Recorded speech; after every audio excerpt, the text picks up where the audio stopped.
Bismillahirrahmanirrahim. Assalamualaikum warahmatullahi wabarakatuh. Hamdan wa syukran lillah, amma ba'd. Hadirin wal hadirat jamaah salat tarawih yang insyaallah dimuliakan oleh Allah Subhanahu wa taala. Seperti biasa, sebelum kita mendengarkan ceramah tarawih dan dilanjutkan dengan salat tarawih secara berjamaah, kami dari panitia Amalia Ramadan akan menyampaikan beberapa informasi. Informasi yang pertama terkait saldo pada amalan Ramadan. Untuk saldo kemarin sebesar Rp75.967.000. Adapun pemasukan untuk sholat tarawih kemarin sebesar Rp2.976.000. Untuk sholat subuh sebesar Rp2.076.000. Jadi jumlah pemasukan sebesar Rp5.052.000. Jadi jumlah saldo kotak amalan Ramadan dari malam pertama hingga malam hari ini, alhamdulillahirabbil alamin, sebesar Rp81.019.000. Kemudian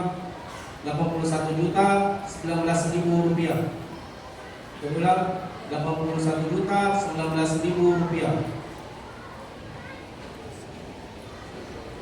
Dan informasi yang kedua yaitu nama-nama yang akan membawakan konsumsi buka puasa untuk besok sore hari ke-15. Yang pertama, Haja Ati Satria. Yang kedua, Dharma Arfan. Yang ketiga, Amisa Adi Basuki. Yang keempat, Mita Runjal Nankasi. Yang kelima, Marhama Salim. Yang keenam, Haja Jumaika Haja Sahabu. Yang ketujuh, Ramla Bukti. Yang kedelapan, Siti Rahmawati Faknurdin. Yang kesembilan, Wiwin Arifin. Yang kesepuluh, Nurbaina Kadir. Yang kesebelas, Musfika Muksin. Yang kedua-belas, Rusnia Isman. Yang ketiga-belas, Budiana Irwan. Yang ke-14, Harmini M. Kang. Yang ke-15, Syamsuryani Musli. Yang ke-16, Darnawati Yunus. Yang ke-17, Haja Wali Burhan. Yang ke-18, Hairani Roni. Yang ke-19, Haja Irma Maksudin. Yang ke-20, Vivi Asmul. Yang ke-21, Mbak Nani Munadi.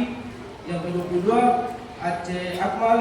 Yang ke-23, Mira Muiz. Yang ke-24, Haja Mariana Haji Muhammadiyah. Yang ke-25, Nur Laila Sudirman. Yang ke-26, Ufeni Mas Tuju. Yang ke-27, Kiki Rizkan. Yang ke-28, Linda Al. Yang ke-29, Yuni Arsadi. Yang ke-30, Juliana Andi. Dan yang terakhir ke-31, Dharma Saleh. Itulah nama-nama yang akan membawakan konsumsi buka puasa pada besok sore hari ke-15. Sebelumnya kami dari panitia Amalia Ramadan mengucapkan banyak-banyak terima kasih kepada para jemaah yang telah membawakan konsumsi buka puasanya untuk dari sore. Semoga amal ibadahnya dilipat gandakan oleh Allah Subhanahu wa taala. Amin.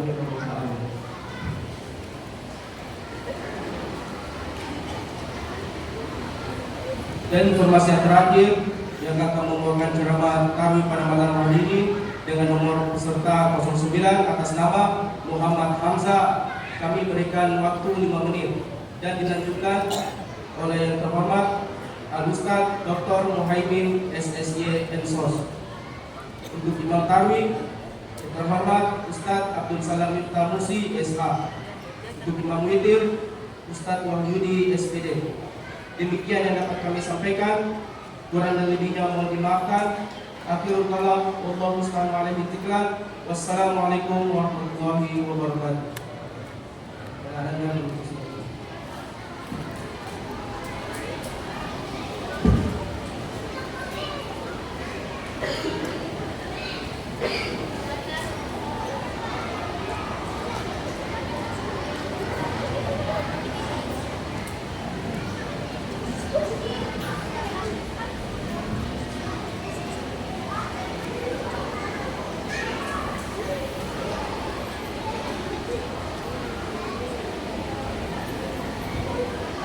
Bismillahirrahmanirrahim. Qala Rasulullah sallallahu alaihi wasallam, afshu salam bainakum tahabbun. Assalamualaikum warahmatullahi warahmatullahi wabarakatuh.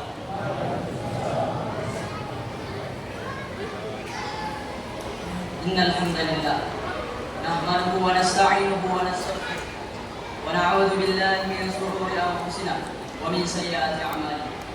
Man yahdihillahu fala mudilla lahu wa man yudlilhu fala hadiya lahu. Asyhadu an la ilaha illallah wa asyhadu anna Muhammadan 'abduhu wa rasuluh. La nabiyya ba'da, amma ba'd.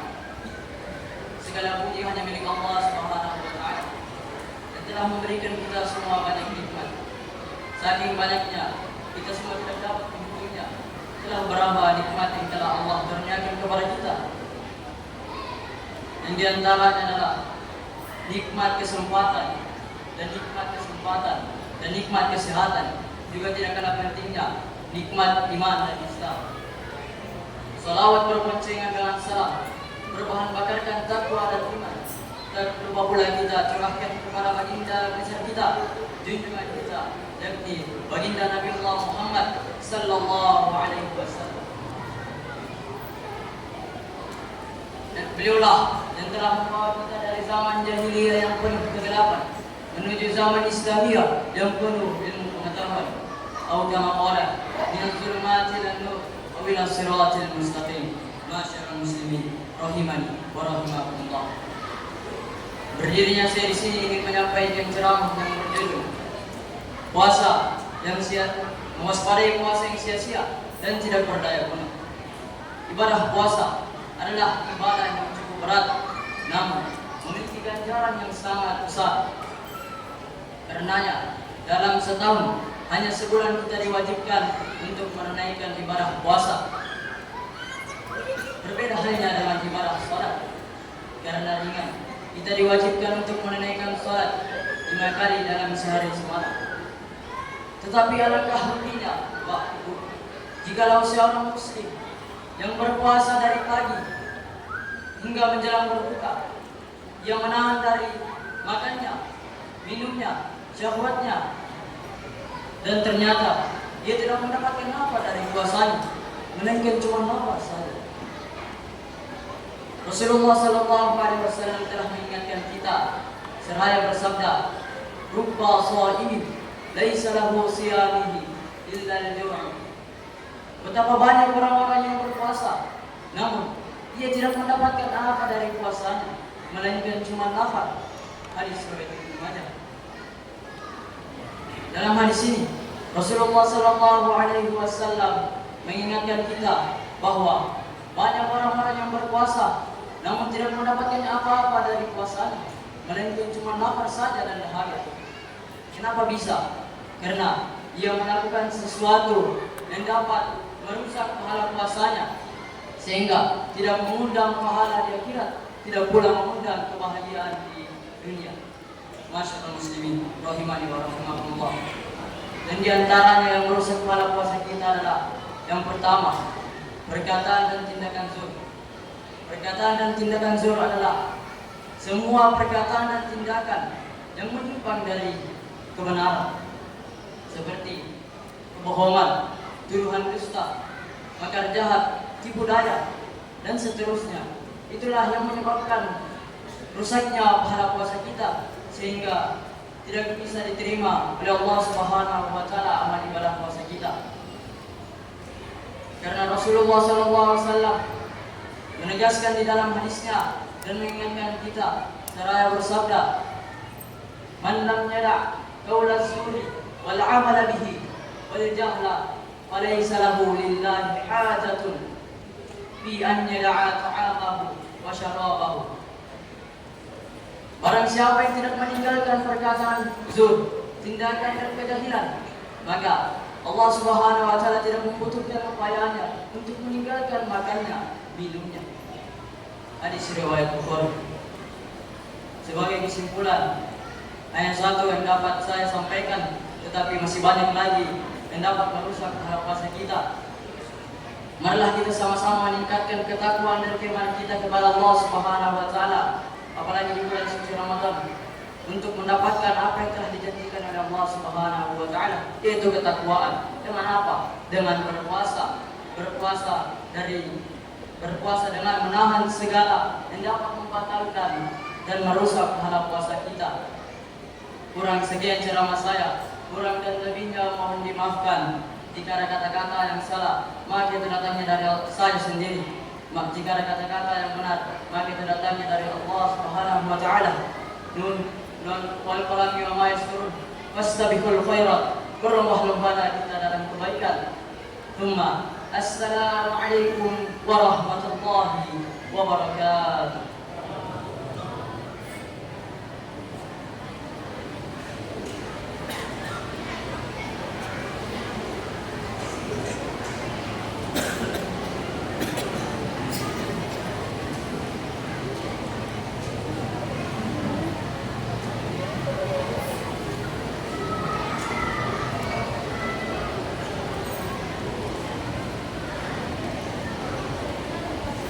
Bismillahirrahmanirrahim. Assalamualaikum warahmatullahi wabarakatuh.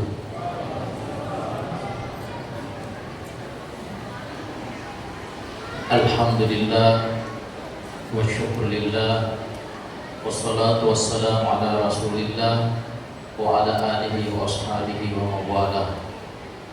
Hadirin wal hadirat jamaah tarawih rahmatullah. Kembali lagi kami mengajak kita semua untuk sama-sama bersyukur kepada Allah Subhanahu wa taala dengan melafazkan kalimat hamdalah alhamdulillahirabbil alamin. Selanjutnya sama-sama kita bersalawat kepada junjungan kita Nabi Muhammad beserta keluarga, sahabat dan seluruh umatnya. Allahumma shalli wa sallim wa barik ala sayyidina Muhammad wa ala alihi wa ashabihi wa ummatihi ajma'in. Amma ba'd. Hadirin wal hadirat jamaah tarawih rahimakumullah. Malam ini kita sudah berada di malam ke-15. Ibarat seorang pendaki, kita sedang berada di puncak gunung yang kita daki. Berarti mulai besok kita akan turun gunung. Tetapi kadang ada orang salah berpikir, dikiranya mendaki itu susah. Sebenarnya kadang menurun itu jauh lebih susah ya. Apalagi kalau tepung sudah ditabur, mentega sudah dibuka, nah itu biasa jalanan licin. Sehingga hati-hati khususnya bapak-bapak, jangan sampai nanti kakinya keselio gara-gara mentega sehingga tidak datang ke masjid tarawih. Bapak-bapak ini, ibu-ibu tidak, insya Allah, karena ibu-ibu sudah komitmen dia akan hadir sampai malam ke-30. Hadirin wal hadirat jamaah tarawih rahimakumullah. Puasa sesungguhnya, saya lanjut apa yang disampaikan oleh adik kita tadi. Puasa sesungguhnya kalau kita lihat tujuannya di dalam Al-Quran, itu kan la'allakum tattaqun, agar kalian menjadi hamba yang bertakwa. Ini juga sempat kami singgung ketika khutbah Jumat yang lalu di masjid ini. Sehingga kemudian tolak ukur daripada berhasil tidaknya puasa seseorang itu dilihat daripada takwa yang dimiliki setelah selesai Ramadan. Namun demikian, oleh seorang waliullah yang sangat terkenal, yaitu Syekh Abdul Qadir Jailani, dalam kitabnya Sirrul Asrar, beliau menjelaskan bahwa puasa yang bisa mengantar seseorang kepada derajat takwa itu ada 3 jenis yang harus diamalkan. Tadi sudah disinggung oleh adik kita bahwasanya malam yada qaulaz zuri, siapa saja yang tidak meninggalkan perkataan buruk yang tidak ada manfaatnya padahal dia dalam keadaan berpuasa, maka Tuhan tidak peduli dengan lapar dan dahaga yang dia lakukan. Artinya Tuhan tidak akan peduli dengan puasa yang kita lakukan. Apa yang dimaksud oleh Syekh Abdul Qadir Jailani bahwa untuk sampai kepada derajat takwa melalui puasa setidaknya ada 3 jenis puasa yang harus kita amalkan. Yang pertama, beliau beri nama puasa syariat. Puasa syariat ini adalah sebagaimana biasanya kita makan sahur sebelum fajar terbit, kemudian di siang hari mulai terbitnya fajar sampai tenggelamnya matahari kita menahan diri dari makan minum, kemudian juga dari berhubungan suami istri, atau singkat kata menahan diri dari segala macam hal yang bisa membatalkan puasa. Yang kedua, beliau memberi istilah puasa tarekat. Apa yang dimaksud dengan puasa tarekat? Kalau puasa syariat menahan diri dari makan minum serta hubungan seks, maka kalau puasa tarekat adalah menahan anggota tubuh dari melakukan hal-hal yang tidak diridhoi oleh Allah Subhanahu wa taala. Nah, inilah tadi yang disinggung oleh adik kita, bahwasanya ada orang yang hanya menahan lapar, menahan dahaga, menahan hubungan seksual, tapi kemudian dia tidak menahan diri untuk berkata-kata yang tidak baik, maka sesungguhnya puasanya pun itu tidak sah secara tarekat. Termasuk menggunakan tangan mengambil sesuatu yang bukan hak, termasuk menggunakan mata melihat sesuatu yang tidak pantas, termasuk mendengarkan informasi-informasi yang tidak layak untuk didengar. Semua itu bisa membatalkan puasa tarekatnya kita. Nah, sehingga kemudian apa kata Nabi? Rubba shaimin laisa lahu min siyamihi illa ju'i wal atash. Betapa banyak orang yang berpuasa tapi kemudian tidak ada yang dia peroleh dari puasanya kecuali hanya lapar dan dahaga tok saja. Mengapa bisa terjadi seperti demikian? Karena anggota tubuhnya tidak ditahan, tidak dibuat berpuasa untuk kemudian mengatakan atau melakukan hal-hal yang dilarang oleh Allah Subhanahu wa taala. Itu puasa tarekat. Tetapi ada jenis puasa yang ketiga yang mesti kita amalkan. Kapan-kapan puasa yang jenis ketiga ini tidak diamalkan, kata Syekh Abdul Qadir Jailani dalam kitabnya Sirrul Asrar, maka itu berpotensi tidak akan membuat diri kita memperoleh sifat takwa. Susah kita memiliki sifat takwa kalau tidak diamalkan puasa jenis yang ketiga ini. Puasa apakah itu? Oleh Syekh Abdul Qadir Jailani diberi nama puasa hakikat. Bukan lagi mulut yang ditahan untuk makan atau minum, bukan lagi tangan, mata, hidung, mulut, telinga, kaki ditahan untuk melakukan hal-hal yang tidak diridhai oleh Allah Subhanahu wa taala. Akan tetapi yang dimaksud dengan puasa hakikat adalah menahan diri dari mencinta kecuali hanya Allah Subhanahu wa taala. Sehingga kemudian puasa hakikat ini menurut keterangan Syekh Abdul Qadir Jailani adalah adanya hati yang kita miliki mencintai, menolak mencintai apapun dalam kehidupan kita, termasuk diri kita sendiri, kecuali hanya cinta kepada Allah Subhanahu wa taala. Nah, ini tentunya berat. Tapi di balik beratnya puasa ini diamalkan, sesungguhnya mampu membuat seseorang memperoleh derajat takwa. Ada seorang ulama yang bernama Ibrahim bin Adham. Beliau adalah seorang raja kaya raya pula. Suatu ketika Ibrahim bin Adham ini sementara terbaring di atas kasur yang empuk di kerajaannya, tiba-tiba di atas loteng, di atas atap rumahnya terdengar suara, Ibrahim, kamu ini telah menikmati berbagai macam fasilitas kehidupan yang saya berikan kepadamu. Tetapi kenapa sampai detik ini engkau belum juga melakukan upaya bagaimana bermakrifat kepadaku? Lalu kemudian Ibrahim mengatakan, bukannya selama ini saya selalu minta agar supaya bisa bermakrifat kepada Allah. Lalu kemudian suara itu mengatakan kepadanya, bagaimana mungkin engkau menemukan Tuhan di atas kasur yang empuk? Bagaimana mungkin engkau mengenal Tuhan di dalam kerajaan dengan fasilitas mewah yang sifatnya duniawi? Sehingga pada saat itu apa yang dilakukan oleh Ibrahim bin Adham, ditinggalkan kerajaannya, ditinggalkan istrinya, juga ditinggalkan anaknya yang pada saat itu masih dalam keadaan bayi. Mengembara beliau kesana kemari, tujuannya untuk apa? Untuk bermakrifat kepada Allah, ingin agar supaya tidak ada yang dia cintai kecuali hanya Allah Subhanahu wa taala semata.